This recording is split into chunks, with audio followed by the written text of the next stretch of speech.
بسم الله الرحمن الرحيم. ياسين والقرآن الحكيم إنك لمن المرسلين على صراط مستقيم تنزيل العزيز الرحيم لتنذر قوما ما أنذر آباؤهم فهم غافلون لقد حق القول على أكثرهم فهم لا يؤمنون إنا جعلنا في أعناقهم أغلالا فهي إلى الأذقان فهم مقمحون وجعلنا من بين أيديهم سدا ومن خلفهم سدا فأغشيناهم فهم لا يبصرون وسواء عليهم أأنذرتهم أم لم تنذرهم لا يؤمنون إنما تنذر من اتبع الذكر وخشي الرحمن بالغيب فبشره بمغفرة وأجر كريم إنا نحن نحيي الموتى ونكتب ما قدموا وآثارهم وكل شيء أحصيناه في إمام مبين واضرب لهم مثلا أصحاب القرية إذ جاءها المرسلون إذ أرسلنا إليهم اثنين فكذبوهما فعززنا بثالث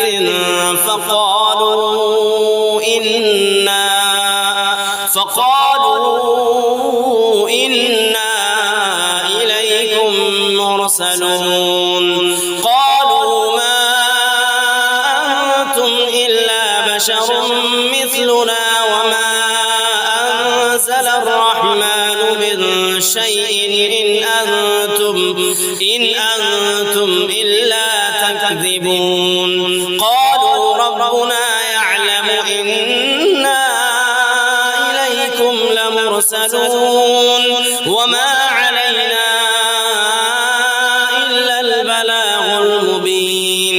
قالوا إنا تطيرنا بكم لئن لم تنتهوا لنرجمنكم وليمسنكم منا عذاب أليم قالوا طائركم معكم أئن ذكرتم بل أنتم قوم مسرفون وجاء من أقصى المدينة رجل يسعى قال يا قوم اتبعوا المرسلين اتبعوا من لا يسألكم أجرا وهم مهتدون وما لي لا أعبد الذي فطرني وإليه ترجعون أأتخذ من دونه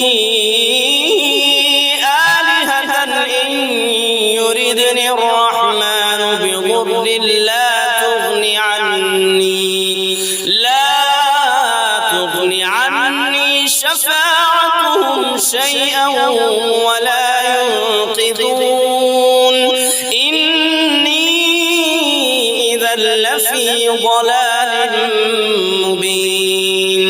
إني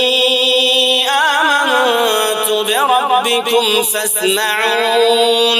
قيل ادخل الجنة قال يا ليت قومي يعلمون بما غفر لي ربي وجعلني من المكرمين وما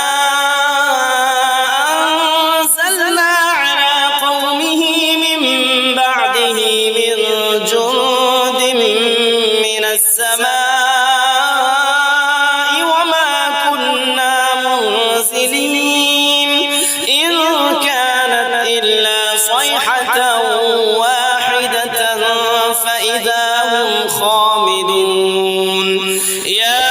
حسرة على العباد ما يأتيهم من رسول إلا كانوا به يستهزئون ألم يروا كم أهلكنا قبلهم من القرون أنهم إليهم لا يرجعون وإن كل لما جميع لدينا محضرون وآية لهم الأرض الميتة أحييناها وأخرجنا منها حبا فمنه يأكلون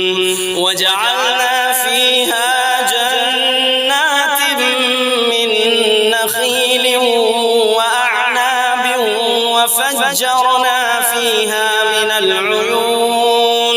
ليأكلوا من ثمره وما عملته أيديهم أفلا يشكرون سبحان الذي خلق الأزواج كلها مما تنبت الأرض ومن أنفسهم ومما لا يعلمون وآية لهم الليل نسلخ منه النهار فإذا هم مظلمون والشمس تجري لمستقر لها ذلك تقدير العزيز العليم والقمر قدرناه منازل حتى عاد كالعرجون القديم لا الشمس ينبغي لها أن تدرك القمر ولا الليل سابق النهار وكل في فلك يسبحون وآية لهم أنا حملنا ذريتهم في الفلك المشحون وخلقنا لهم من مثله ما يركبون وإن نشأ نغرقهم فلا صريخ لهم ولا هم ينقذون إلا رحمة منا ومتاعا إلى حين وإذا قيل لهم اتقوا ما بين أيديكم وما خلفكم لعلكم ترحمون وما تأتيهم من آية من آيات ربهم إلا كانوا عنها معرضين وإذا قيل لهم أنفقوا مما رزقكم الله قال الذين كفروا للذين آمنوا أنطعم من لو يشاء الله أطعمه إن أنتم إلا في ضلال مبين ويقولون متى هذا الوعد إن كنتم صادقين ما ينظرون إلا صيحة واحدة تأخذهم وهم يخصمون فلا يستطيعون توصية ولا إلى أهلهم يرجعون ونفخ في الصور فإذا هم من الأجداث إلى ربهم ينسلون قالوا يا ويلنا من بعثنا من مرقدنا هذا ما وعد الرحمن وصدق المرسلون إن كانت إلا صيحة واحدة فإذا هم جميع لدينا محضرون فاليوم لا تظلم نفس شيئا ولا تجزون إلا ما كنتم تعملون إن أصحاب اليوم في شغل فاكهون